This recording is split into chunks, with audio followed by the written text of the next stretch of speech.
এইভাবে বেঁচে থাকার চেয়ে মরে যাওয়া অনেক ভালো আমি মনে করি।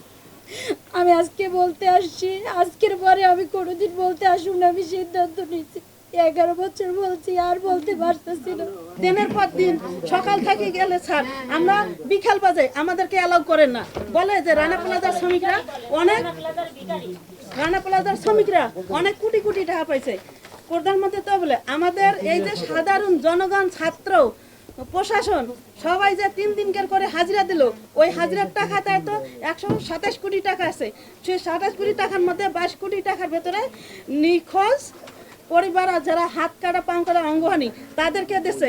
আর বাকি শ্রমিক 4224 জন শ্রমিকদের কোনো টাকা দেয় নাই। আমাদের যে চিকিৎসা দিয়েছে 10 দিন করে, তার মাধ্যমে স্যার এই যে দেখেন এখান থেকে কাইটে নিয়েছে সব টাকাগুলি। এখন যে চিকিৎসা, যে এনজিওয়ালারা যে মুখস্থ হিসাবটা দেয়, এই হিসাবটার কাগজ কলমে প্রমাণটা কি? আর আমাদের কাছে এই রানা প্লাজার প্রত্যেকটা শ্রমিকের কাছে আমাদের এই প্রমাণটা আছে। কোথায় দিছে? আমরা যদি ঠিক মতো ক্ষতিপূরণ পাইতাম, আজকে এত কষ্ট করে এরকম দৌড়ায় রাস্তায়, আজকে আমার আমার মার পেটের ভাই বোন আছে 6টা, যে আমার মা মারা গেছে, তার ছেলেমেয়েরা রাস্তায় রাস্তায় ঘুরতেছে, তার কোনো ই নেই। আর আমি তো কিছু করতে পারি না, অক্ষম। এই অবস্থায় আমি এই জায়গায় আসছি, কির জন্য আসছি? আমি চাই আমাদের একটা সুস্থ জীবন, আর সুস্থভাবে বাঁচার জন্য যতটুকু আমাদের আপনারা করবেন। এই এত বছরে বলতে বলতে বলতে বলতে আজকে 11 বছর বলতেই আসছি, কিন্তু কেউই শুনতেছে না। মিডিয়া, সাংবাদিক সবাই যারা যখন যেভাবে আমাদের জিজ্ঞেস করছে আমরা সেইভাবেই বলছি, কিন্তু আজকে আমাদের এই পরিণতি থেকে আমরা আজ পর্যন্ত রক্ষা পাচ্ছি না। মনে হচ্ছে যে প্রতিনিয়ত আমরা মৃত্যুবরণ করি, কিন্তু মরি তো না, আল্লাহ তো নেয় না। কিন্তু এই অবস্থায় বেঁচে থাকাও অনেক কষ্ট, কারণ পেটে একবেলা খাবার আছে, আরেকবেলা নাই। কারণ আমি কর্ম করতে পারি না, আমি কাজ করতে পারি না, আমার কেউ কাজে নেয় না। আমি ইদানিং গার্মেন্টসে চাকরির জন্য গেছিলাম, আমার কাজে নেয় নাই। আমার মার পেটের ভাই বোন নিয়ে এত ছোট ছোট, ওর মা মারা গেছে, আমার বাবার একটা বিয়ে করছে, ওদের কি অবস্থা, দুর্দশা অবস্থা, খাওয়ার মতো না। ওদের এখন পড়াশোনার বয়স, মা বাবারে আগলায় রাখার বয়স, আর এখন এতিম কাটে থাকি কিছু।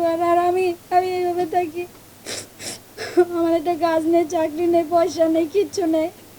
এইভাবে বেঁচে থাকার চেয়ে মরে যাওয়া অনেক ভালো আমি মনে করি।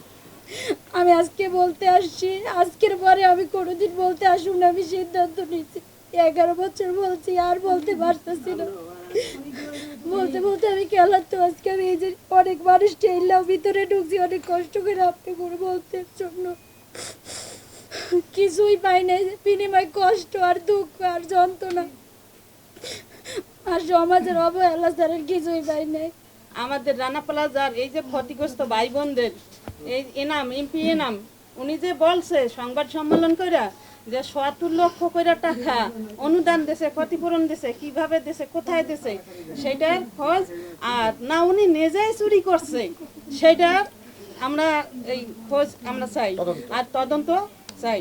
আর আমাদের এই যে বিজিএম থেকেও বলে যে আমাদের ক্ষতিপূরণ দিছে। আমরা তো ওখানে রানা প্লাজার শ্রমিক ভাই বোনরা তো চাকরি করতে গেছিলাম, আমরা তো কাজ করতে গেছিলাম, যে গার্মেন্টসের সেক্টর দিয়ে সারা বাংলাদেশের রেমিডিস চলে, তাহলে আমরা তো ওখানে তো আমরা পালাই যাই নাই বিল্ডিং ছেড়ে। ওরা জোর করবো সাভার থানার ওসি আগের দিনকে 23 তারিখে বিল্ডিং ফার্ম দেখা দিল, আমাদেরকে ছুটি দিল 10টা বাজে, বললো যে তোমরা ছুটিতে যাও, লাঞ্চের পরে আইছি। ওরা কি করলো, কি আপনাদের আজকে ছুটি। পরের দিন 24শে এপ্রিলের দিন 24 তারিখে আমরা আবার আইছি, কয় কি আপনারা বিল্ডিংয়ে কোনো সমস্যা হয় নাই, এই বিল্ডিং রানা প্লাজার বিল্ডিংয়ে ওটা তো অনলাইনে যদি চার্জ দেন তো এখনো বেড়াইবে কীভাবে ফাটাগুলো আসিল। সংবাদ ভাই বোনরা আপনারা সবাইগুলো এই কথাগুলো আমার তুলে ধরেন।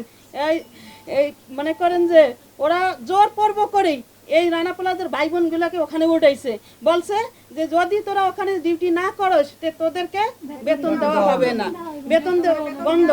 কেউ ওখানে সাভার থানার ওসি ছিল, বলছে যে বিল্ডিং এ কিছু হয় নাই, এটা সামান্য প্লাস্টার ফাইটে গেছে, এটা কোনো সমস্যা না। ওইটা ওরা জোর পর্ব সেদিনকে ছিল মুরাদজনের আওয়ামী লীগের মিছিল ছিল, এই মিছিলে ওরা কি করছিল যে 12টা পর্যন্ত লাঞ্চ পর্যন্ত কাজ করা, এই রানা প্লাজার শ্রমিকদেরকে ছুটি দিয়ে ওরা মিছিলে যোগদান করতো।